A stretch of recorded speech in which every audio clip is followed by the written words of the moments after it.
you know, the black struggle and the Palestinian struggle and some of the things I mentioned of anti-blackness in certain communities, and constantly people are not seeing the connections between Pan-Africanism and anti-Zionism. But I think, especially in this moment of elections as well, and you know, harm reduction and lesser of two evils, and genocide being a single issue, which is not true, all these kind of sentiments that we're facing, I think fundamentally it's don't allow yourself to become bamboozled by this rhetoric, and fundamentally don't allow yourself to be like caught up in this rhetoric thinking, oh yes, I think about black folk in this country, true, but I also don't want to support genocide, so what do I do? That is not the line that anyone should even be thinking about. Because if you really care about black people in this country, you'll be anti-Zionist. That's right.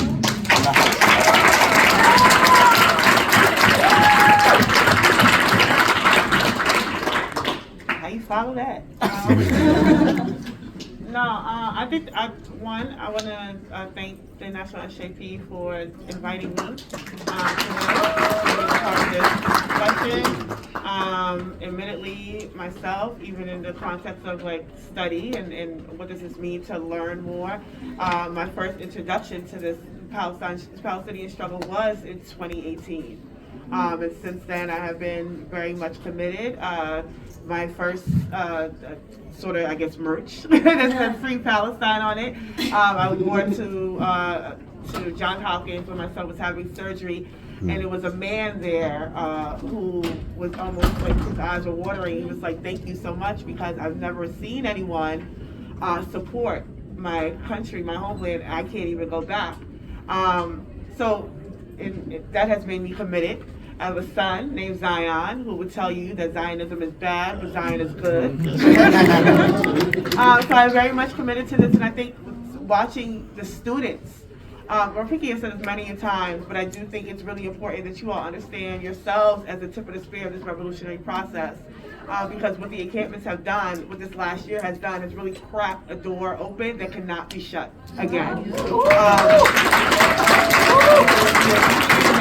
It's like the last breaths of Israel, the last breaths of Zionism. Yeah, you see it. You see how they're flailing, right? That's always the sign that it's coming to an end. So October 7th, I think you said it was them officially signing their obituary that this is coming to an end when they did this last year. And I'm happy to know that I'm a part of the process of organizing around it, speaking to students around it. And I just want to leave with the words of Kwame Ture about organize, organize, organize. In this moment, that's probably the most important thing that we can be doing. So thank you.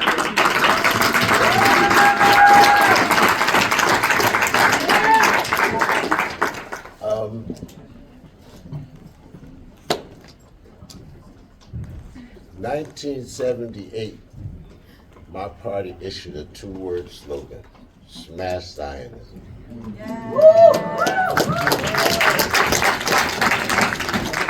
Ain't nobody pay us no damn mind.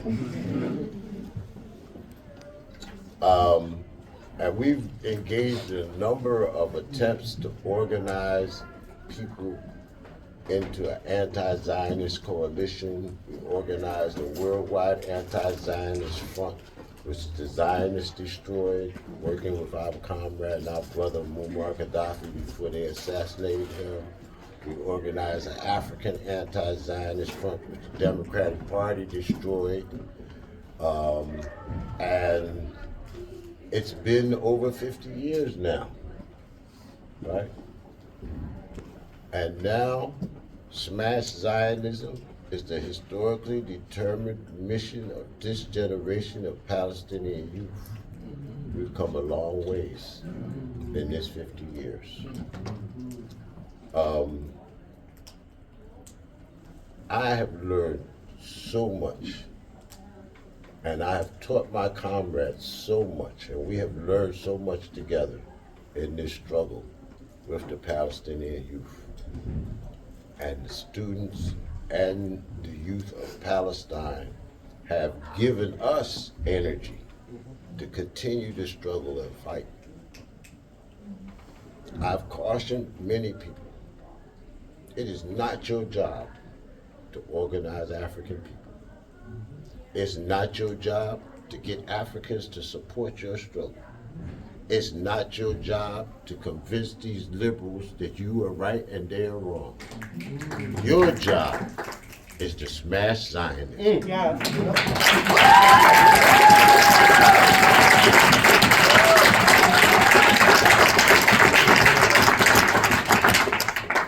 So we want to put smash Zionism on the lips of every person in the United States, even if it's to say, you hear that shit they saying? Smash Zionism. Who they think they is? Smash Zionism. Every time they say smash Zionism, we win. It only takes 7 times. That's right.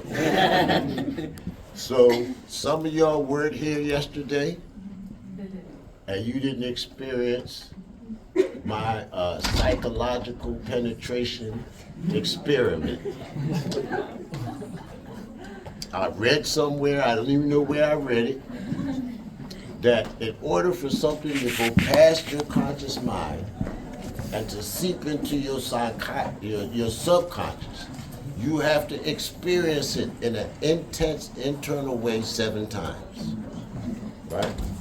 And so I'm using that to inject in everybody I talk to the answer to the problem of Palestine, all right? So we're gonna do this again, and y'all gonna go through this with me, and you just repeat after me. Smash Zionism. Smash Zionism. Smash Zionism. Smash Zionism. Smash Zionism. Smash Zionism. Smash Zionism. Smash Zionism.